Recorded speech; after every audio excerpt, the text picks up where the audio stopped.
Bienvenue. Et petite question d'actualité. Hier, la France s'est qualifiée pour le mondial brésilien. Eric, supporter? Là, j'étais au Stade de France, comme tout bon patriote aurait dû l'être. Et j'ai vu un des meilleurs matchs de ma vie, en tout cas, au Stade de France. Voilà, ferveur populaire, super match de l'équipe de France et à la fin, réconciliation nationale. On pleurait tous. Réconciliation nationale, c'est mon slogan, ça. Ouais, ça commence mal. Alain, supporter, hier? Alors, je vais vous dire, j'étais hier au concert de Nick Cave au Zénith. J'ai été invité, c'était en même temps que le match. J'étais persuadé qu'ils n'allaient pas se qualifier, donc je me suis dit autant que je ne regarde pas. Et quand je suis sorti du concert, j'ai vu par mon téléphone qu'ils avaient gagné 3-0. Voilà, donc je me suis dit, bon, respect. Voilà. Bon, respect, franchement, comme la une de l'équipe d'ailleurs. Hein, cette équipe qu'on jugeait moribonde vendredi. Moi, je ne vais pas me vanter, mais j'avais pronostiqué 3-0 publiquement. Hein, c'est enregistré. Pour l'Ukraine. Non, 3-0 pour la France. sans parier, pour le simple geste. Bon, et alors, au-delà de cette victoire, qu'est-ce qu'elle t'inspire, cette équipe, toi, Eric, cette équipe de France? Malheureusement, c'est une tradition nationale, quoi. On attend d'être dos au mur quand il n'y a vraiment pas le choix pour sortir le match de sa vie. Voilà. On n'est pas un pays fait pour les OCAM. On est meilleur dans la tragédie. On n'aime pas gagner facilement, mais ça a toujours été ça. Je me rappelle des victoires de Noah, il fallait qu'ils prennent les 2 premiers sets dans les dents avant de commencer à jouer. Ils finissaient par gagner 38-36 au 5e set. Je sais pas à quoi ça tient, c'est la psychologie nationale, je sais pas d'où ça vient, mais c'est une tradition établie.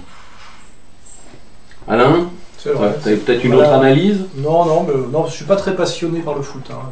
C'est trop foot spectacle, trop foot business maintenant pour que j'ai pas une réticence à m'y intéresser, quoi. En plus, je suis d'accord avec mon camarade que ça ressemble un peu à ce que fait l'équipe de France de rugby. Quand ils doivent gagner, ils perdent, et puis au moment où on se dit ils n'ont aucune chance, ils sortent un grand match. Et finalement, on est dans le football aujourd'hui comme dans le rugby avec une espèce d'irrégularité permanente, qui n'était pas forcément le cas, parce qu'avant on avait des époques où on gagnait tout, puis des époques où on gagnait peu. Et là en foot en ce moment, effectivement, c'est un peu comme au rugby. C'est toujours en dents de scie, comme ça. Mais sinon, ce que je fais quand même remarquer, c'est que j'ai bien aimé le foot à l'époque où il y avait un beau jeu de milieu de terrain à la française, avec de la technicité, etc. Et je trouve là que même s'il gagne, c'est beaucoup un jeu maintenant qui est anti-français par rapport à la tradition du football français. C'est-à-dire très brutal, très violent, pas très technique.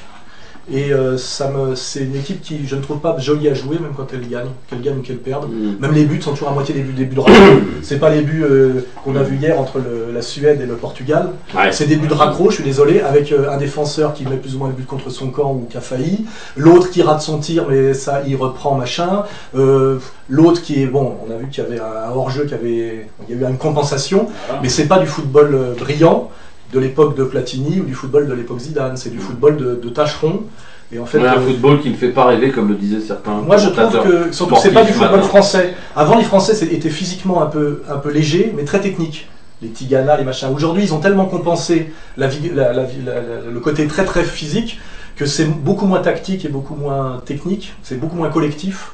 Et c'est vrai que c'est un jeu assez brutal, assez peu intelligent souvent, c'est-à-dire que ça va vite mais avec pas beaucoup de vision du jeu. Et c'est un football qui je trouve peu français dans son esprit et qui me fait pas beaucoup rêver. Voilà, mais ceci dit, bon. Moi je fais une émission de foot avec Manuel Petit, à côté duquel Soral fait un peu fluet, donc n'est pas physique des Français, tu vois, ça dépend un peu. Puis hier c'était pas du foot spectacle. Mais Petit c'était pas les années 80, hein, c'était déjà les années 90. Mais là c'est à la vie à la mort, quoi. Là c'était à la vie à la mort. Hier là il n'y a plus de spectacle, il n'y a plus de trucs, c'est voilà, t'y vas et t'y vas à fond. Et là ils ont fait un match phénoménal. Donc non mais c'était vraiment. Il n'y a que dans des stades qu'on peut ressentir des trucs comme ça, c'était un truc énorme, les gens ne voulaient pas partir à la fin. Regardez le tour d'honneur, tout le monde restait en place. On a senti la vibration. Super soirée de foot. Bien. Ouais. Mais quand même pas, c'est pas un match d'un point de vue du football pur. Non mais c'est pas un très beau match de football, c'est un grand moment émotionnel parce qu'il fallait se qualifier à tout prix. Ils l'ont fait à l'arrache, on va dire, à l'arrache. Mais d'un point de vue, est-ce que la France a retrouvé du jeu? Est-ce qu'il y a une équipe type qui fonctionne? Est-ce qu'il y a un schéma qui fonctionne? La réponse est non. Voilà. C'est-à-dire que la même équipe demain, ils peuvent reperdre contre une équipe classée 20e, 2-0 aussi. Mais ça c'est fait maintenant. Voilà. Oui, c'est ça, ils y sont. Voilà. Alors maintenant, je reviens sur vos dialogues désaccordés, où beaucoup d'internautes nous posent la question, vous êtes-vous rencontrés avant aujourd'hui, où on voit que vous êtes ensemble? Là, on s'est rencontrés une fois après avoir accepté le principe du livre, et ensuite, ce qui se raconte pour une fois est vrai, c'est qu'en effet, on a fait ça par mail. Ouais, je On s'est confirme. vu à la fin du livre, et aujourd'hui, donc, voilà comment ça a fonctionné. Donc, ce qu'on lit un peu partout est vrai. Voilà. Je confirme. Je ne me rappelle même pas qu'on s'était vu avant de commencer le livre. On s'est vu physiquement avant de commencer Oui, le livre. oui, oui. On Tout s'est ça, on on s'est ici, vu on s'est vu au ici, ouais. bar tabac de la rue de la Ouais, Pédale. exactement. Oui, c'est vrai. On s'est vu dans Voilà. un bar tabac Absolument. dans la place Clichy, une petite demi-heure, et après l'échange de mails a commencé. On a commencé le livre plus tard que prévu d'ailleurs. Hein. On attendait Oui. que tu veuilles bien t'y mettre. Ouais, J'avais d'autres choses à faire. certainement, certainement. Non, parce que C'est vrai que dans la vie, je ne fais pas que correspondre avec Alain Soral. le principe, c'était toi qui posais les questions au départ. Non, Donc, vous avez déjà fait de vous j'attendais. connecter car il y a un scoop. En effet, je fais d'autres trucs dans la vie que Et correspondre. surtout, c'était toi qui commençais le bouquin en me C'est posant vrai. les questions. Parce que C'est vrai. le livre au début, c'est beaucoup, il me questionne, je réponds. C'est vrai. C'est un peu ça. Donc moi, j'attendais ces questions. Voilà. Et à un moment donné, c'est venu. Et à un moment donné, on se demandait même si on allait faire le livre. Hein. Je me souviens qu'il y a eu... on s'est dit, tiens, finalement, est-ce que le projet n'est pas un peu tombé à l'eau? Je crois qu'on avait signé. Mais on n'avait pas touché les sous. Donc à un moment donné, je me pensais que le livre se ferait pas. Je me suis dit, Et oui, et finalement, il est il là. va se déballonner. Comme son Il est Paul là Zemmour, et il marche bien. Moi, j'ai alors une question qui revient souvent des internautes, qui s'adresse à toi, Eric. Ouais. Comment tu vis cette tempête médiatique dont tu fais l'objet et qui me paraît un peu démesurée par rapport à un livre d'entretien? Bah, tout se passe comme prévu, je dirais. Hein. Je me fais bâcher par les Soraliens, et puis quand je tombe sur l'autre camp, bah, ça tient plus du procès, disons, que de la discussion, puisque en fait, ce qu'on me reproche, c'est le principe même. En fait, peu importe. D'ailleurs, on ne parle jamais de ce que je raconte dans le livre, c'est curieux. Oui. Très rarement. Je crois que c'est arrivé une seule émission. Soit on me demande de réagir aux horreurs que débite Soral sur les 230 pages, soit on me dit vous auriez pas dû le faire. Voilà. Moi, ce que j'ai fait dans ce livre, c'est que j'ai juste, dans un cas particulier, celui de Soral, appliqué ce que je fais chez Zemmour et Nolo ou à sa balance à Paris, c'est-à-dire je reçois tout le monde et je discute avec tout le monde sans liste noire. Voilà.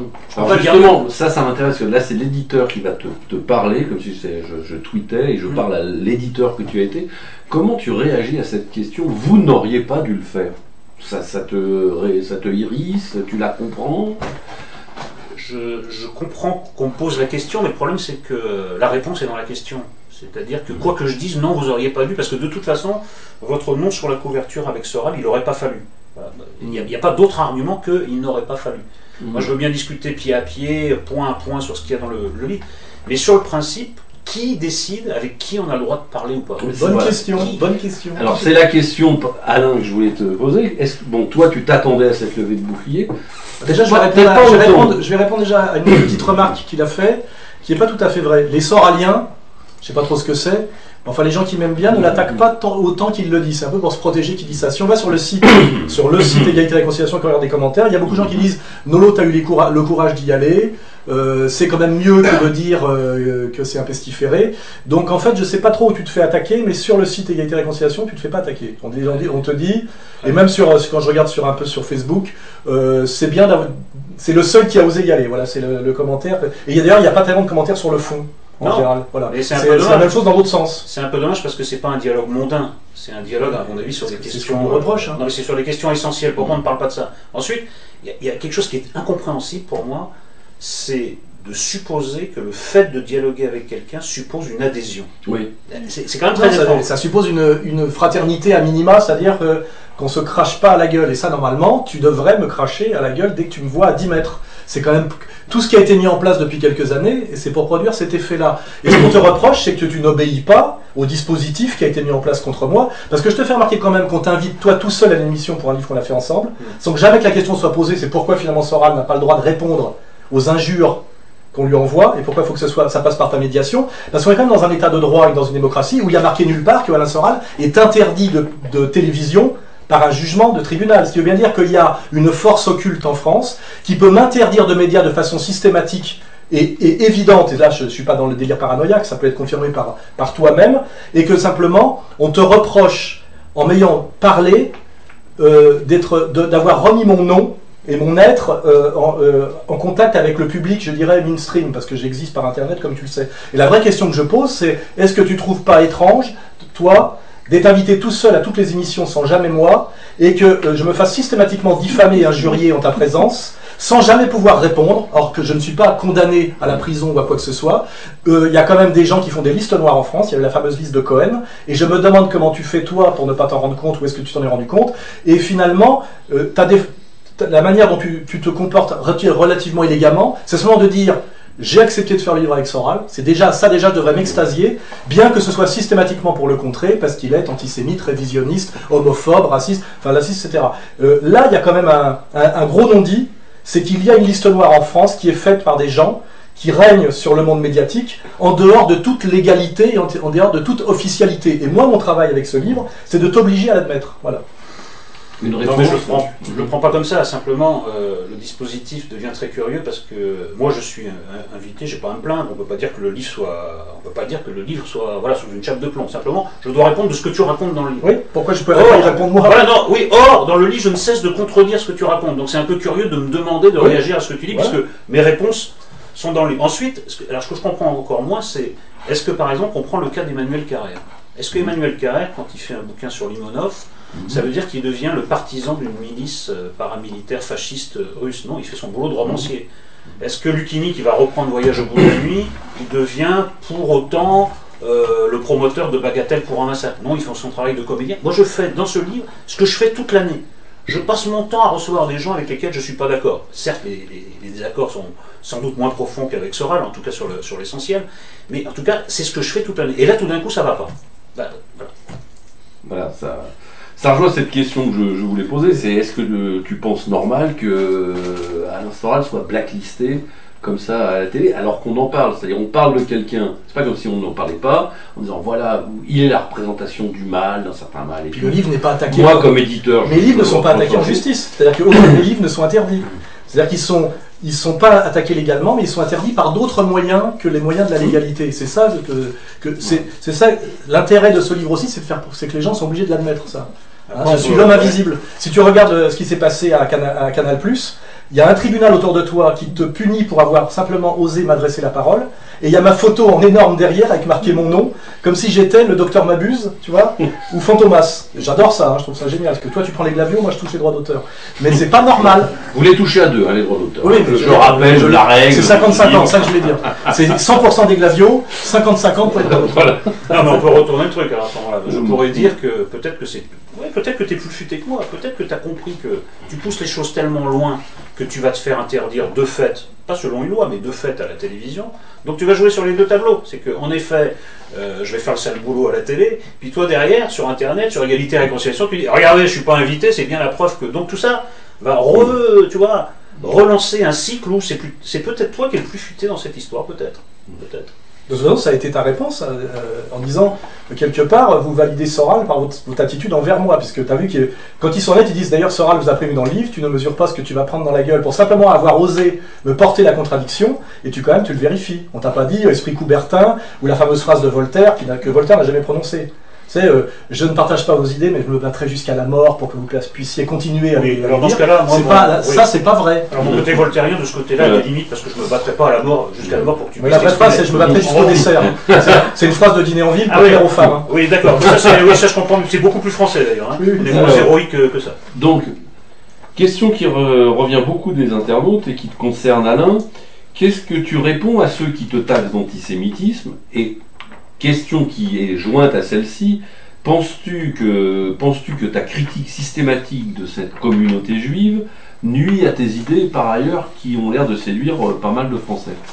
Alors première chose, je trouve étrange qu'on me traite d'antisémite, puisque je suis très pro-arabe, très pro-musulman, donc déjà je trouve le terme est mal choisi. Et déjà, quand on triche sur les mots, c'est qu'on est déjà mal intentionné ou malhonnête. Hein. Je ne suis pas antisémite, puisque ça n'a rien à voir avec une question de sémite, que ce soit d'ailleurs de race ou de langue, hein, on ne va pas faire de l'histoire. Mais par contre, je critique la communauté juive organisée, qui se détermine en général par son soutien inconditionnel à l'État d'Israël. C'est comme ça qu'on peut juger finalement qu'un juif est plus communautaire que français de confession juive. On prend le contre-exemple parfait, c'est Zemmour, effectivement, qui parle en tant que français, et pas en tant qu'israélien en France. Et donc je critique une communauté juive organisée dont le marqueur est de faire passer les intérêts d'Israël avant les intérêts de la France. On a pu le vérifier avec la déplorable tournée de promotion de je sais pas quoi d'ailleurs de Hollande ces jours derniers. Et Cette communauté juive organisée, je la montre du doigt à travers le dîner du CRIF, à travers la politique étrangère complètement absurde de la France sur le dossier iranien et syrien, par M. Fabius. Donc, je sais parfaitement que ce travail est totalement cohérent et sérieux. On me diabolise toujours, justement par de l'anathème, par exemple sur le racisme. Je ne vois pas en quoi m'offusquer de la toute-puissance du CRIF en France et m'offusquer de la politique de l'État d'Israël de Netanyahou et Lieberman fait de moi un raciste. Je suis au contraire un antiraciste conséquent. Et si je veux pousser la demande jusqu'au bout, c'est que quand quelqu'un qui se prétend du peuple élu et qui prétend que cette élection divine, qui fait de lui un être supérieur à moi intrinsèquement, se transmet par le sang de la mer, et que moi je dis que je ne suis pas d'accord pour adhérer à cette vision du monde en tant que républicain français, démocrate français issu de la Révolution française, c'est moi l'antiraciste. Et moi, qu'on est dans le pays de Descartes et que j'ai un cerveau qui fonctionne bien, c'est parce que je dis ça droit dans mes bottes, sans aucune culpabilité, puisque descendant de famille de résistance savoyard et pas allemand, et né 20 ans après la Deuxième Guerre mondiale, c'est parce que je dis ça que j'ai tous mes emmerdes. C'est-à-dire que je dis une vérité qui est inattaquable. Donc qu'est-ce qu'on fait? On me diabolise, on m'agresse physiquement, on me colle les contrôles fiscaux, on me fait perdre des procès que je ne devrais jamais perdre, on pourra en parler sur le procès contre la LICRA pour mes livres, mais finalement on ne m'apporte jamais la contradiction. On me diabolise, on me boycotte, on menace les gens qui m'adressent encore la parole, mais finalement, on ne me porte jamais la contradiction sur le terrain du discours, de la morale, de l'histoire et du bon sens. Voilà. Et c'est là-dessus que je suis droit dans mes bottes. Alors ça étonne certains qu'on puisse avoir aujourd'hui, compte tenu du rapport de force et de l'histoire, ce courage. Eh bien oui, j'ai ce courage. On n'est pas beaucoup à l'avoir et je l'ai. Voilà. Ta position, toi, Eric, là-dessus? Non, mais si c'était... si les arguments... Est-ce que tu penses que cette position systématique de critique de la communauté juive nuit aux idées que veut faire passer Alain dans d'autres domaines? Non, mais là, ce qu'a exposé Soral, c'est que la face émerger quand même, parce qu'il y a aussi tout ce qui touche autour tout ce qui tourne autour du révisionnisme, qui donne l'impression, à mon avis, justifiée, qu'il y a une forme d'obsession anti-juive. La preuve en est, c'est que ça occupe une part, non pas majoritaire, mais enfin une part non négligeable quand même de nos entretiens. Donc il n'y a pas que la critique d'Israël, parce que la critique d'Israël, au fond, de l'État d'Israël, au fond, la gauche israélienne le fait d'une manière extrêmement virulente. Oui. J'ai pas de problème avec des Gilad Atzmon ou des Shlomo Sand. On a beaucoup plus de problèmes en France quand on critique une certaine dérive extrême droitière de l'État d'Israël qu'en Israël. C'est ça le vrai problème. Aujourd'hui, la France, on l'a vérifié avec le problème iranien, est devenue un pays plus extrêmement pro-sioniste que les États-Unis eux-mêmes. Puisque c'est le Quai d'Orsay français qui a bloqué les accords face à l'Iran, contre l'avis des Américains, et c'est ça, moi je suis pris dans cette question actuelle où je défends simplement l'intérêt supérieur de la France et la citoyenneté telle qu'on nous l'a apprise à l'école, et je dis que si je suis obligé souvent de revenir sur ce sujet, c'est parce que c'est sur ce sujet qu'on est tout le temps attaqué. Je veux dire, c'est ça qu'il ne faut pas mentir, c'est que je peux parler de tas de sujets, tout passe, et dès que je dis c'est étrange qu'on n'ait pas le droit d'étudier sérieusement, ou de contredire la version officielle de la Deuxième Guerre mondiale dans une séquence 1933-1945, là je prends un monde qui me tombe dessus. Donc en fait, si je reviens souvent sur ce sujet, c'est parce que je me fais attaquer sur ce sujet, alors que quand je critique une dérive du féminisme, ça passe. Quand je parle de l'ultralibéralisme, d'ailleurs tous les sujets sur lesquels on est un peu d'accord, ça passe. Et quand je mets aussi ce sujet-là parmi d'autres, là, il y a une espèce de puissance qui se déchaîne. Et le meilleur exemple, c'est Dieudonné. Dieudonné a fait des sketchs où il se moquait à peu près de tout le monde. Un jour, il a fait un sketch sur un colon israélien. Le monde lui est tombé sur la tête et il a refusé de se soumettre. Et refusant de se soumettre, les médias n'insistent toujours que là-dessus. Si tu vas voir les spectacles de Dieudonné, je t'inviterai peut-être à aller les voir, tu verras qu'il parle de tas d'autres sujets, mais qu'on ne l'emmerde que sur son insoumission à la toute-puissante communauté juive organisée pro-sioniste. Donc ce n'est pas moi qui fais du judéocentrisme. C'est la société française qui est totalement judéocentrée aujourd'hui, et c'est parce que moi je refuse ce judéocentrisme que je me fais persécuter sur cette question, et simplement chaque fois qu'on me pose la question, je réponds. Comme là, tu vois, je viens de répondre, alors que n'importe qui normalement baisse les yeux et botte en touche. Voilà. Le problème c'est que ça devient un petit peu obsessionnel, c'est pas seulement de l'antisionisme, et puis bon, malheureusement, l'expérience nous a instruit que tous les gens qui veulent, comme tu dis, discuter ouvertement de cette période 33-45, le font très souvent avec des arrière-pensées révisionnistes et négationnistes. Tu vois. On n'est pas dans une démarche où le type dit ouvrons les portes et puis ayons un débat historique. C'est du comment dirais-je, du procès d'intention. Non, parce que ça a été vérifié par des tas de gens qui au fond s'en servent comme cheval de Troie de trucs vraiment nauséabonds. Mais je finis sur ce que tu dis. Le problème c'est que... C'est du bruit et des odeurs, comme disait Chirac, les trucs nauséabonds, moi c'est pas des concepts, le nauséabond. Non, la phrase de Chirac est extrêmement préoccupante. Mais et ça lui a pas valu l'excommunication. Je comprends bien, mais il faut que je réponde aussi à la deuxième partie de la question. On finit par ne parler que de ça. Et en effet, Je suis d'accord avec toi, parlons d'autre chose. Voilà, non mais il n'est pas question du reste et qui est quand même abordé notamment dans les accordés. On va finir tout de suite là-dessus. Parlons d'autre chose. Les juifs ne sont que 1% de la population française et il n'y a qu'un juif sur 6 qui est membre d'associations qui montrent que leur judaïté passe avant leur nationalité française. Donc en fait, cette question qui m'intéresse moi ne touche que 1/6 de 1% de la population française. Ça ne vaut pas le coup de passer la soirée là-dessus. On parle beaucoup trop des juifs, tu as raison, parlons d'autre chose. Voilà. C'est très secondaire comme sujet. La crise économique c'est bien plus important. Voilà, exactement. Voilà. Non mais exactement. Mais simplement, on est bien d'accord. Simplement que les juifs arrêtent de m'emmerder avec ça. Non mais je comprends bien. Okay. Mais là aussi, tu sais que c'est extrêmement sensible, tu sais que ça va marcher à chaque fois. Donc tu aimes bien titiller où tu sais qu'il va y avoir du répondant. Donc c'est un jeu un peu de... Voilà, il y a deux formes de... Il y a deux pensées qui n'arrêtent pas de se chercher l'une l'autre et de se nourrir l'une l'autre. Mais pour être honnête, il suffit de faire de la chronologie. J'ai commencé à me faire connaître comme analyste pamphlétaire avec des textes courts qui étaient dans « Jusqu'où va-t-on descendre ?» Ça faisait abécédaire de la bêtise ambiante. Je parlais des problèmes de l'immigration, des problèmes du féminisme, des problèmes de la dérive néo-capitalisme, des problèmes du virage à droite du PS, tout ce que tu valides d'ailleurs à peu près toi aussi comme état général de l'évolution de la société, que tu d'ailleurs certaines choses que tu accompagnes en disant que c'est un bien, bon c'est le livre à penser. Et j'ai par ailleurs aussi parlé de quelques petits sujets qui touchaient au côté intouchable de la communauté juive organisée, à la question aussi de la liste des maudits, qui fait la liste, j'ai remarqué que c'était toujours les mêmes qui faisaient la liste, je parlais par exemple de la toute-puissance inexplicable de Bernard-Henri Lévy, je pourrais te poser la question, d'où vient sa toute-puissance hein, et là, je me suis pris dans la gueule une communauté organisée, hein, que je ne confonds pas avec les juifs du quotidien comme j'ai dit, qui m'ont dit en gros, tout de suite tu te traites d'antisémite, de nazi, etc. parce que tu as fait remarquer que la position de Bernard-Henri Lévy en France est obscène, est injustifiée et injustifiable et qu'elle est même dangereuse parce qu'elle produit de l'antisémitisme.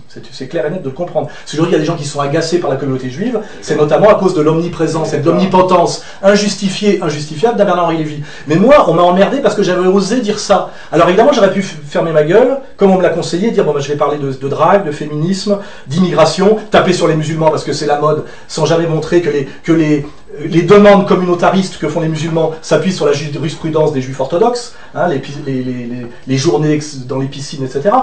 J'ai eu l'honnêteté de continuer à ne simplement faire comme si le lobby juif n'existait pas. Alors qu'on m'avait conseillé de faire comme s'il existait, et que tout le monde ici, y compris toi, a bien compris qu'il existait et qu'il ne fallait pas trop la ramener là-dessus si on avait un plan de carrière. Et c'est tout. Et tous les Français comprennent ce que je dis. Voilà. Je me suis assez opposé à BHL sur beaucoup de dossiers pour ne pas y revenir. Simplement, il est toujours là. Ce que tu dis de l'antisionisme est complètement faussé dans la réception par le truc obsessionnel sur ce que tu nommes la période 33-45, qui est en fait la période de la Seconde Guerre mondiale et des camps de concentration. Tout ça, ça donne l'impression, et qui est quand même justifié... Qui n'est pas non plus un sujet central chez moi. Je revendique simplement le droit, pour les gens qui veulent étudier cette période, d'avoir le droit de le faire, et je suis contre la loi Guesso. C'est un sujet qui ne me passionne pas, parce que c'est un sujet pour monomaniaque, que moi je suis un intello, j'aime bien les concepts, et que c'est pas très conceptuel de compter les tibias, tu vois ce que je veux dire? Donc il ne faut pas mentir. Je dis simplement que je trouve scandaleux qu'il y ait une loi d'exception en France qui est anticonstitutionnelle, qui s'appelle la loi Guesso, qui renvoie en prison, et en prison ferme, je parle de M. Renoir,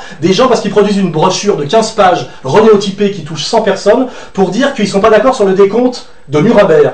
C'est tout ce que je dis, et rien de plus. Et personne, que ce soit Elisabeth Lévy, ton copain Zemmour, et tous les gens de la communauté juive organisée, quand tu les prends un par un, sont tous d'accord pour dire que la loi Guesso est inique et contre-productive. Or, elle ne tombe pas. Voilà. Alors je te pose la question, tu es pour ou contre la loi Guesso ? Je suis évidemment contre la loi Guesso, mais j'observe... Il l'avait dit dans le livre, d'ailleurs. Oui, c'est tout, le reste, c'est pas intéressant. Mais si, parce que ça tout dépend pourquoi on est contre, tu vois. Si c'est doit être pour cheval de trois d'idées... On est pour ou contre. Voilà, d'idées que je trouve extrêmement... Ben, t'aimes pas le mot, mais je m'en fous. D'idées nauséabondes, c'est pas la même chose que de dire la loi Guesso bride la liberté des chercheurs. C'est pas la même chose. Si t'as des arrière-pensées par rapport à la loi Guesso... Mais le crime d'arrière-pensée n'existe pas. Ah si, bah si. Non. Le crime d'arrière-pensée, ça nous ramène à l'URSS, et ça nous ramène à ce que tu n'aimes pas, c'est-à-dire les camps. C'est-à-dire que ce qui compte dans une société, c'est ce que tu fais. Tu vois, quand on m'envoie au tribunal pour trouble manifeste à l'ordre public, en référé et que je perds, je ne trouble pas manifestement l'ordre public, c'est indémontrable, personne n'a jamais agressé personne en mon nom, j'ai toujours bien fait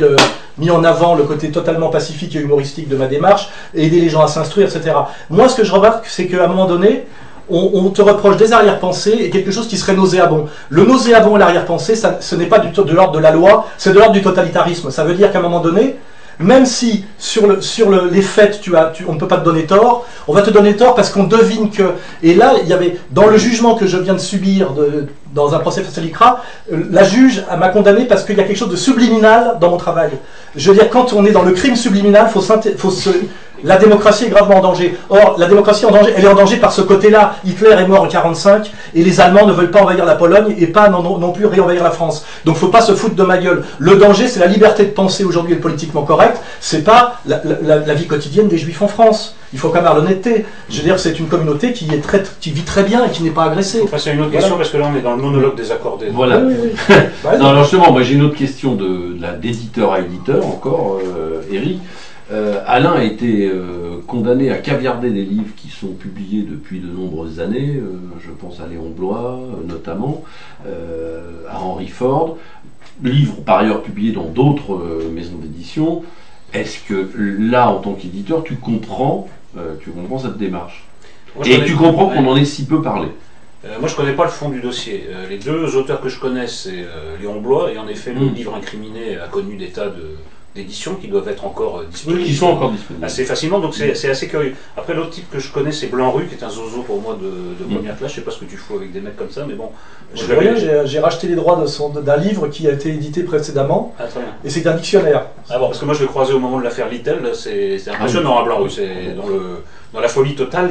Voilà. Non, t'as des Non mais fréquentations. d'accord, mais la folie c'est clinique, c'est pas, la loi ne décide pas si t'es fou Non, ou je te pas. parle de l'éditeur, là, c'est pas au psychiatre que je m'adresse. Voilà, parce que psychiatriser les attitudes, c'est comme ça qu'on a mis Claude Sous en prison, c'est comme ça qu'on a mis Ezra Pound en prison, et c'est comme ça que les soviétiques faisaient. Quand ils n'ont plus rien à te répondre sur le terrain de la logique, du sens, ils te disent que t'es fou. Et c'est quand même dangereux parce que tout ça n'est pas très de gauche. J'ai parlé de Zozo, il me paraît très Zozo. Il est pas fou, mais il me paraît un peu. Non mais c'est pas un copain en plus, et je te le dis tout de suite, mais l'air de rien, c'est quand même un historien qui publie dans beaucoup de revues d'histoire et qui avait produit un dictionnaire, voilà. Et aujourd'hui, ce dictionnaire est pilonné, alors qu'il a été préfacé par Yann Moix, qui est quand même le Renaudot de cette année. Et simplement, il est pilonné. Pourquoi? Parce que c'est moi qui ai racheté les droits d'un livre qui existait déjà depuis 2007. Et c'est-à-dire qu'aujourd'hui, la justice dit il y a des livres que seul Soral n'a pas le droit de rééditer parce qu'on soupçonne qu'il les réédite avec des arrière-pensées. Je veux dire, le crime d'arrière-pensée, c'est très dangereux pour la démocratie, c'est tout ce que je dis. Là, j'étudierai le dossier, là, j'avoue que c'est troublant. Maintenant, pour le reste, Léon Bloy, moi, c'est une de mes plus anciennes lectures, je trouvais ça chez mon arrière. Et surtout, attends, je vais t'expliquer pourquoi j'ai édité ce bouquin. J'ai réédité en même temps La France juive de Drummond et Le Salut par les Juifs de Léon Bloy. Pourquoi? Parce que Le Salut par les Juifs de Léon Bloy est la réponse au bouquin de Drummond. Drummond est ce qu'on appelle un antisémite pour des raisons économico-sociales, c'est intéressant d'ailleurs historiquement, et comment dirais-je, Bloy lui répond en tant que philosémite pour des raisons théologiques et eschatologiques. Et donc le bouquin de Bloy est un livre contre le bouquin de Drummond, et qui lui répond sur le terrain de la religion, en disant les Juifs sont dans le dessein divin, ils n'avaient pas le droit de ne pas le prendre en compte, c'est Dieu qui a décidé d'en faire la croix sur laquelle le Christ est cloué, etc. Donc je réédite ces deux bouquins en même temps, parce que l'un est à la réponse de l'autre, et ça te crée le climat de la fin du 19e siècle. Hein. Voilà. C'est donc très intéressant, et puis c'est très subtil, c'est-à-dire c'est très complexe dans les deux cas. Et là, il y a la LICRA qui dit, voilà, on a pris des ciseaux, on vous interdit d'éditer ces deux livres. Alors je parle pas du Drummond parce que c'est plus carré, mais le Bloy, qui est une œuvre, en plus c'est un pamphlet littéraire avec un style, d'une subtilité incroyable. Alors la LICRA a pris des ciseaux et a dit, vous avez le droit, vous, Soral, de l'éditer, que si vous enlevez tel et tel et tel passage. Excuse-moi, mais ça ressemble beaucoup à du Pol Pot. Parce que ça me paraît pas très défendable. Bon, ça nous fait un point d'accord, il y en aura peut-être pas beaucoup d'autres. Donc, je pense que je gagnerai en appel. Alors, pour une question plus légère des internautes, Alain, après ces dialogues avec Eric, avec qui t'aimerais débattre? Déjà, je veux dire un truc, je remercie quand même Nolo d'avoir toujours joué le jeu. Et même si c'était très virulent, parce que c'est moi qui suis le plus virulent, parce que souvent il m'engueule avec son point de vue de gauche gentil, et moi je lui rentre dans la gueule en disant tu te fous de ma gueule, tu fais semblant de pas comprendre, etc. J'ai été beaucoup plus agressif que lui dans le bouquin. Il n'est jamais sorti de ses gonds, il n'a jamais sorti du jeu, et donc il a ce côté où je peux valider qu'il est de gauche, parce que genre, un mec de gauche est censé être pas brutal et ne pas recourir à la force, c'est qu'il est toujours resté dans le débat courtois, et l'intérêt c'est ça, c'est qu'on on passe jamais à la violence physique, à l'injure gratuite, etc. Et c'est quand même ça, l'histoire de la France, pour moi, c'est ça. On est au bistrot, on s'engueule avec un mec, mais on remet la tournée. Et finalement, à la fin, on rentre chez soi. Et tout ça, ça a fait qu'on a passé un moment pas trop désagréable, parce que c'est pas très drôle d'être avec que des gens qui sont d'accord avec vous. Et de ce point de vue-là, c'est pour ça que j'aime bien Nolo et Zemmour, parce que ce que je vais dire aussi, c'est que j'ai fait cette correspondance avec Zemmour, avec qui j'avais très peu de relations, bien que tu m'avais invité il y a quelques années à une émission sur l'art contemporain. Donc tu vois que je maîtrise d'autres sujets, parce que j'avais parlé de l'art contemporain, qui est un sujet que je comprends, que je connais très bien, mais on pose peu de questions là-dessus, malheureusement, aujourd'hui.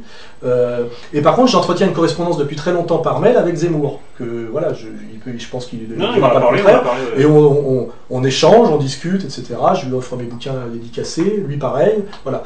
Et pour moi, c'est ça qui est la France saine, c'est cette France soi-disant voltairienne qu'on nous vend, mais qu'on nous interdit d'acheter quand c'est moi, parce que c'est un peu ça la métaphore. Moi, je suis pour, c'est-à-dire que moi, je reproche des choses à des gens qui ne justifient jamais qu'on les agresse physiquement.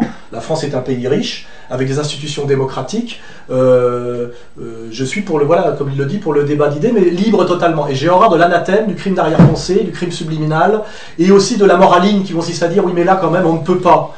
Et puis alors, c'est-à-dire à un moment donné, je dis bon, j'ai entendu vos cris, vos insultes et vos évanouissements. J'attends vos arguments sur le terrain de la logique et du droit, enfin du droit qui est censé être validé par la société telle qu'elle est. Dans un pays qui s'appelle la démocratie à la type Montesquieu, ça s'appelle séparation des pouvoirs. Voilà, il y a le droit pour ça. Et ce que je redis moi depuis le début, c'est je suis interdit de médias alors que je ne suis pas condamné par la justice pour ça. Ce qui veut bien dire qu'il y a une justice occulte qui s'exerce. Et c'est de ça dont je parle. Et c'est là-dessus que tu auras du mal à répondre. c'est ça que j'ai dit. Mais toi, t'as pas répondu à la question alors. C'est quoi la question? Prochain, avec qui tu veux débattre? Avec qui je veux débattre? Avec qui tu aimerais Alors voilà, je prends tout le monde. Je prends tout le monde. C'est comme en boxe. Je suis sûr de ma culture historique, je suis sûr de ma logique, je suis sûr de ma morale, je suis sûr d'incarner moi, je dirais la tradition française, je dirais justement de ce débat voltairien que Voltaire n'a jamais pratiqué lui-même, parce que comme tu le sais, il a essayé de faire assassiner Jean-Jacques Rousseau, réellement. Il voulait sa peau, il voulait le faire buter. Hein, il avait l'argent pour le faire, il a essayé de le faire. Donc moi je ne suis pas voltairien justement, et il est au Panthéon, tu vois. Je ne vais pas parler de l'antisémitisme de Voltaire. Qui est à un niveau d'hystérie, qui est un niveau d'hystérie proche de Bagatelle de Céline. Hein. Et l'islamophobie aussi. Oui aussi, voilà, il détestait. Mais il est au Panthéon, lui. Voilà. Donc un nom, je prends tout le monde. Zemmour, ça serait intéressant après Nolo. Je ne sais pas si Zemmour a intérêt à y aller, mais je vais le défier. Je dis Zemmour, je veux bien dialoguer avec toi, parce que je sais qu'il y a un sujet sur lequel on a du mal avec lui, c'est quand moi je lui parle de la crise. Il me parle beaucoup d'islam, et moi je lui parle beaucoup de Wall Street. Ça m'étonne pas. Il voit beaucoup le problème islamique, mais jamais la logique de la dette et le système de domination financière. Peut-être pour des raisons communautaires. Peut-être. Ça revient. Et toi, Eric, avec qui tu aimerais débattre si tu avais encore l'occasion de faire un dialogue? Moi, je prends le vainqueur. Ah, tu prends. D'accord. Tu remets la pièce sur le baby. On peut faire un truc à 3. Ah ouais. Je trouve que 3, c'est un truc compliqué. En amour ou dans les débats, c'est compliqué 3. Et alors, une question à vous deux, mais d'abord à toi, Eric. Justement, on parlait de Zemmour. Quelle différence fondamentale dans la pensée d'Eric et de Zemmour et de la pensée d'Alain? C'est pour ça que je serais très curieux de voir un livre d'entretien entre les deux, parce que, à part sur quelques sujets qui fâchent, il y a pas mal de points communs tout de même entre deux. Donc, je pense qu'ils tomberaient d'accord très très souvent. Alors évidemment, Soral a levé un point qui les opposerait. Je sais pas si... J'arrive pas à en trouver un autre, à vrai dire. Je pense qu'il passerait... Il y a une grosse différence, c'est que Zemmour a plusieurs émissions de télé et que moi je suis interdit de médias. Oui, mais là, ça n'influerait pas sur le fond de vos échanges. À mon avis, toutes les 3 lignes, vous seriez obligé de dire bah oui, je suis d'accord avec toi, ou je ne te donne pas tort, ou voilà. Je sais pas si ça donnerait quelque chose de très nerveux, quoi. Voilà. Sauf sur le sujet précédemment évoqué. Ça peut être intéressant parce qu'on n'a pas tout à fait la même culture. Lui, en fait, c'est un mec qui a fait Sciences Po, qui a essayé de faire l'ENA, et qui est un type finalement de la bourgeoisie de droite, quoi, au sens respectable et français du terme, c'est-à-dire l'honnête homme cultivé, genre Monsieur Test, tu vois, de Paul Valéry, tu vois. Et moi, je suis un marginal qui est passé par le marxisme-léninisme, donc et qui ne voilà, Sciences Po, l'ENA, tout ça, c'est pas mon truc. Et malgré tout, on est d'accord sur pas mal de sujets. Voilà, donc, mais on n'y vient pas on n'y arrive pas par les mêmes chemins. C'est ça qui est pas mal. Non, puis vous venez l'un et l'autre de la gauche, hein. Donc ça c'est voilà. Donc là oui, aussi, ça c'est gentil de le faire remarquer. Oui. Non mais vous seriez là aussi sur l'itinéraire comme sur les idées, il y a des points communs. J'insiste là-dessus. Moi je viens culturellement de l'extrême gauche puisque j'avais 18 ans au milieu des années 70. Donc de toute façon, il n'y avait rien d'autre que l'extrême gauche quand tu étais en plus branché musique, etc., rock'n'roll, tu vois. Bon, hier, j'étais au concert de Nick Cave, j'écoute pas de la musique militaire allemande. Hein. Et après, quand j'ai voulu devenir sérieux, je suis passé du gauchisme, qui est un truc d'imbécile, le sais toi-même, au sérieux de la gauche, et donc je suis devenu marxiste-léniniste, encarté au PCF, parce que certains nient, des fois des gens disent on n'a pas vérifié. J'ai été 7 ans au PCF, j'ai mes cartes avec les timbres, si tu veux un jour, je te les montrerai, et effectivement, cellule Paul Langevin, dans le 5e arrondissement, etc. Donc j'ai été longtemps, j'ai été d'extrême gauche, puis de gauche communiste, c'est-à-dire de la gauche sociale, et pas de la gauche sociétale PS. J'ai d'ailleurs beaucoup d'ennuis avec le PS à l'époque, on se faisait emmerder par la gauche bobo, quoi. Et c'est vrai qu'à un moment donné, j'ai trouvé que le PC ne défendait plus les intérêts des ouvriers, mais devenait un PS bis et tombé dans le sociétal. Et j'ai erré un peu chevènement, et puis après, effectivement, le Front National. Et je le dis, je n'ai fait finalement que rejoindre les militants de base du PC quand je suis allé au front. C'est-à-dire qu'en tant qu'intellectuel communiste, j'ai eu l'honnêteté de suivre ma base. Tu vois ce que je dis ? C'est ce que non, mais là, ça me paraît vérifié par les faits, donc il n'y a pas de souci de ce côté-là. Et toi, Eric, une question qui est revenue souvent, est-ce que tu penses qu'Alain Soral représente une France qui existe, mais que l'on se refuse de voir ? Ce que tu as un peu abordé d'ailleurs dans le grand journal. Non, mais je le dis, et je suis obligé de le répéter, mais c'est pas seulement Soral, c'est que toutes les 3 semaines, on découvre une France qu'on ne voulait pas voir. Donc la France de Soral, c'est une de ces Frances. Pendant très longtemps, on nous a dit que la France du Front National n'existait pas, qu'en fait, les gens qui votaient Front National étaient des fachos. On a bien été obligé de s'apercevoir qu'il n'y avait pas que des fachos. Évidemment qu'il y en a qui votent Front National, mais que c'était plutôt des gens de gauche qui y venaient. Après, il y a une révélation, c'est que, tiens, la France de la manif pour tous existe. Tiens, tout le monde n'est pas abonné à l'IB. Ben non, tout le monde n'est pas abonné à l'IB en France. Et c'est très curieux, et je pense que ça participe du climat de confusion dans lequel on barbote. C'est qu'avant de faire un constat, éventuellement de trouver des solutions, il faut faire un état des lieux. Mais si on fait un état des lieux avec des œillères, ou avec des lunettes noires, ou avec des lunettes roses, qui est encore pire, on ne risque pas d'y arriver. Et là, voilà, les gens font comme si ce qui ne les arrangeait pas n'existait pas. Après, c'est vrai que moi, j'avais un peu sous-estimé l'influence de Soral avant de bosser avec lui. Je rencontre vraiment pas mal de Soraliens. Et là aussi, les gens des médias croient encore que ce sont eux qui possèdent la zone d'influence. Mais la zone d'influence, elle n'est plus à la télé, à la radio, elle y est encore, mais ça se passe beaucoup par Internet. Et Soral, c'est plutôt Internet. Voilà. Donc maintenant, moi, ce que je souhaite, c'est qu'on mette sur la table tout, qu'on discute entre nous, les uns avec les autres, même si ça passe par des moments un peu douloureux. Après, on voit ce qu'on en est. Mais d'abord, un petit état des lieux de la réalité, au lieu de se complaire dans des constructions idéologiques imaginaires. C'est d'ailleurs ce qu'on lui reproche, c'est d'accepter l'état des lieux. On te reproche simplement d'avoir osé le faire, c'est-à-dire de dire les gens qui t'engueulent parce qu'ils font partie du microcosme, tous et eux ne sont pas, finalement, sont dans une bulle, comme tu l'as dit toi-même, ils disent tu mets en danger notre petit confort. En fait, il y a l'idée quand même derrière ça, notamment je me rappelle à Apathie, c'est qu'il t'a répété 15 fois. Ah oui.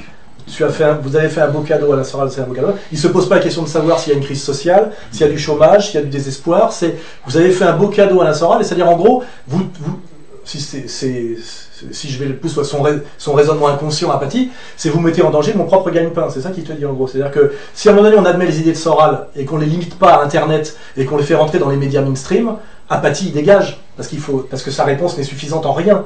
Tu l'admets puisque toi-même ta fonction relativement respecté dans les médias, parce que les Soraliens te respectent, c'est parce qu'avec ton duo avec Zemmour, tu parles de ce dont les autres ne parlent pas, et tu invites les gens que les autres ne veulent pas inviter, même si tu as tes limites, évidemment, qui sont des limites qui fait que si tu les outrepassais, tu te ferais sortir des médias comme je m'en suis fait sortir. Je pense que d'une façon ou d'une autre, ton instinct t'interdit aussi d'aller sur mon terrain, parce que l'instinct, c'est toujours la survie de soi et de son espèce. Donc je ne te reprocherai pas de te mettre en danger, je ne te demande pas de te mettre en danger, de mettre en danger ta famille, tu vois ce que je veux dire. Non, mais voilà. je dis simplement, lui, on lui reproche en ce moment, justement, de faire un état des lieux, et la situation ressemble exactement à la situation de l'URSS au milieu des années 70, où il y avait la Pravda, qui était que de la langue de bois, toute une société parallèle qui s'était mise en place. À l'époque, c'était pas Internet, mais c'était la dissidence soviétique, et qui a pris une telle ampleur à un moment donné que la contre-société avait plus de poids en fait que la société officielle, à tel point qu'à un moment donné,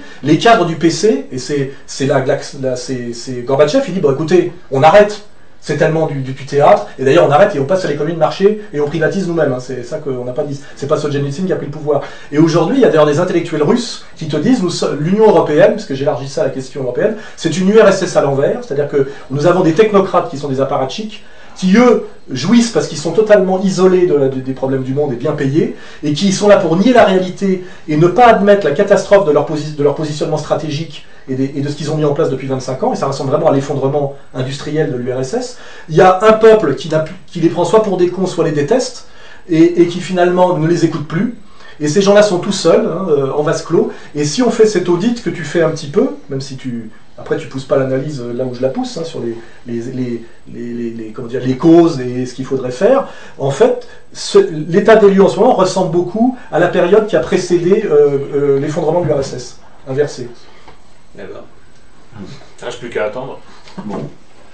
Non, mais donc tu penses, comme le disent certains, qu'il y a effectivement un peu une France à deux pensées en ce moment.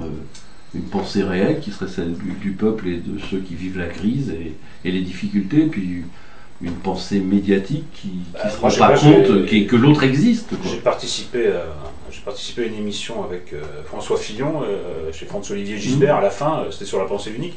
Il a demandé à chacun un domaine dans lequel il faudrait vraiment se débarrasser de la pensée unique.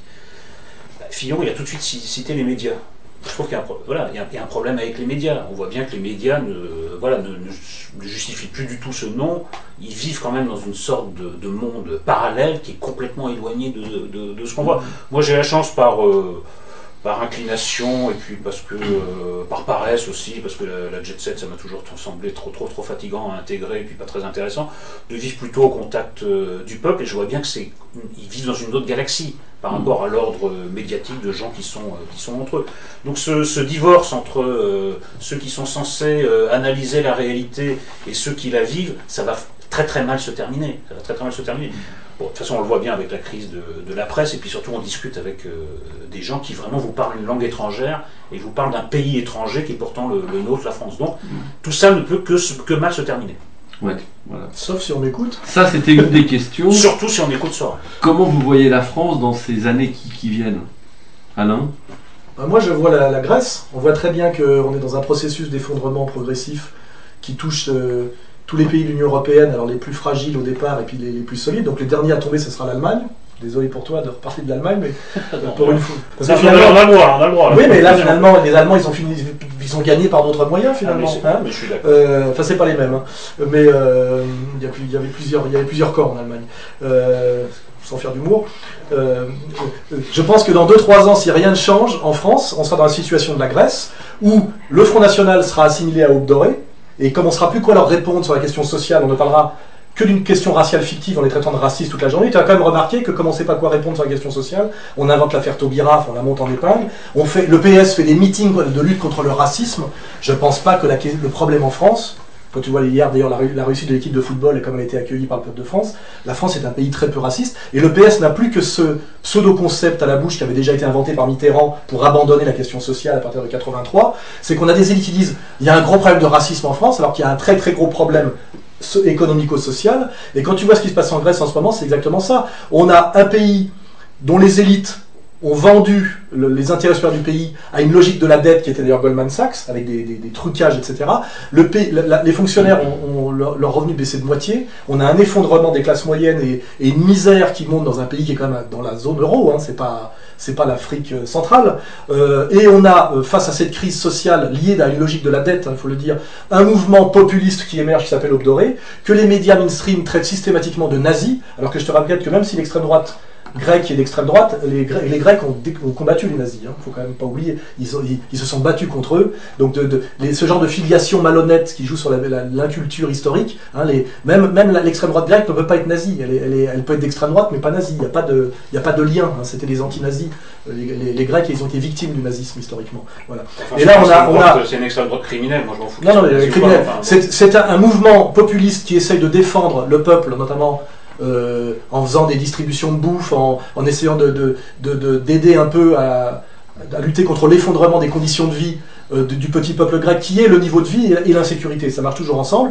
Ils se font diaboliser à mort. Ils arrivent quand même à représenter entre un quart et un tiers de l'électorat. Et à la fin, ils sont arrêtés par la police en tant qu'élus du peuple parce que, soi-disant, il y aurait un de leurs militants qui aurait tiré, ça fait penser un peu à l'affaire Mera ou à l'affaire Méric, qui aurait tiré sur un chanteur de rap. Et du coup, on arrête, on met tous les mecs en tôle et personne ne moufte. Et je veux dire, on peut imaginer que demain en France, dans 2 ans, si la politique UMPS continue dans sa logique qui pousse à la désindustrialisation, à la colère, on a déjà vu les bonnets rouges, et que le Front National monte naturellement puisqu'il dit le contraire en tant que programme, et puis qu'à un moment donné, il y a un petit Méric à nouveau qui soit pris dans une bagarre et qui meurt, et qu'on arrête tous les députés du Front National en disant que c'est des nazis. Eh ben, il est très possible que si les gens n'entendent pas ce que je leur dis en ce moment et qu'on ne renoue pas réellement avec la démocratie, que ce qui se passe en Grèce en ce moment, c'est-à-dire toute l'analyse complète, hein, la crise, la violence sociale, les violences réelles, les manipulations, les flingages, c'est-à-dire que là il y a 2 types d'Ogdoré qui viennent de se faire abattre, ça n'a pas offusqué personne, hein. On a les images, tu as vu, de vidéosurveillance par des tueurs à cagoule, et ben, on peut très bien imaginer que ce qui se passe en Grèce aujourd'hui, ça arrive en France dans 3 ans si on ne change rien. Au niveau de la gestion, je parle. Et excuse-moi, mais ce n'est souhaitable pour personne. Non mais d'accord, enfin, l'aube dorée, bon voilà, c'est quand même des ratonnades, c'est pas seulement caritatif, tu vois, peut-être qu'ils aident les mecs, mais bon, c'est des ratonnades, c'est des actes violents, c'est des assassinats. C'est surtout du soutien social. Bah oui, mais enfin ça c'est mélangé, faut bien une mais pourquoi tu vois l'un et pas l'autre? Non mais je te dis les deux, parce que tu as tendance un peu... Oui, bah je fais contrepoids, tout le monde ne voit que la question raciale sur l'aube dorée, moi je montre un peu du doigt la question sociale qui est cachée par tout le monde. Bah très bien, mais je fais mon boulot et toi le tien apparemment, bon voilà. Mais t'es majoritaire. Hein. Ah bon, très bien, bah, ça me change. Non, moi, ce qui me semble, ça peut être encore pire. C'est-à-dire que vraiment, les gens de la base se passent de tout. C'est-à-dire de tous les corps représentatifs, y compris celui qui est le plus protestataire, c'est-à-dire le Front National. Moi, je pense qu'ils prennent les choses en main eux-mêmes et que ça se termine vraiment par des jacqueries. Ils n'en ont rien à foutre des syndicats. Mais on le voit bien avec les syndicalistes. Même les syndicalistes de base, ils n'en ont rien à foutre maintenant des centrales. Ils veulent régler les choses par eux-mêmes, ils trouvent qu'ils sont trop... Surtout ils ont leur base qui leur fait pression. Exactement, contre l'avis de la direction. Exactement, tout à fait. Et puis bon, voilà, là où il n'y a plus rien à perdre, le type, il n'a même plus envie. D'ailleurs, le problème, c'est pas tellement le vote Front National, c'est plutôt l'abstention. Il y a des gens qui vont même pas voter Front National. C'est même pas le vote protestataire, ils préfèrent... Le vote Front National, c'est encore un espoir. Et un espoir par les voies politiques, traditionnelles et constitutionnelles, puisque c'est quand même... Enfin, c'est plutôt le désespoir, c'est-à-dire qu'ils... Non, mais c'est un parti électoraliste. C'est des gens qui pensent encore qu'on peut s'en sortir par les élections, n'oublie pas ça. C'est-à-dire qu'ils adhèrent encore à ce principe de la démocratie représentative. Non, mais ça, c'est vrai. Il y en a qui te disent, il faut directement prendre la Kalachnikov et il faut rafaler. Voilà, ça s'appelle Libération de la semaine dernière. Hein. Oui, enfin bon, le type a l'air un peu... Bon, ouais, mais n'empêche qu'il y a un climat. Non, mais moi je pense que les gens... un jour, décideront de régler ça eux-mêmes, mais ils n'en auront rien à foutre du Front National. Et le régleront comment, d'après toi? Ben oui, par la violence, mais ça c'est certain, je le crains. Voilà, bah écoutez, pour conclure, parce qu'on a largement dépassé, mais on a beaucoup d'internautes avec nous, une question à toi, Eric, éditeur. Est-ce que toi, tu aurais publié Alain Soral? Moi, je veux bien publier Alain Soral à condition qu'il y ait un contradicteur. Voilà. Moi, je suis pour le débat, moi je suis pas pour Soral en roue libre, hein. Mais s'il sera là en face de lui un mec qui lui répond, qui le contredit, qui le pousse dans ses retranchements, tout va bien. Oui, parce que c'est vrai que tu as dit que je parlais tout seul sur mes vidéos du mois. Vrai. Mais si je parle tout seul sur mes vidéos du mois, c'est que progressivement, j'ai été désinvité des émissions. N'oublie pas qu'à un moment donné, Ardisson, qui m'invitait régulièrement, ne m'a plus invité. Il a même dit qu'il ne pourrait plus le faire. C'est-à-dire qu'il y a des ordres qui viennent quand même d'en haut. Tadei s'est pris une grosse pression avec l'histoire de la liste de Cohen parce qu'il avait osé m'inviter.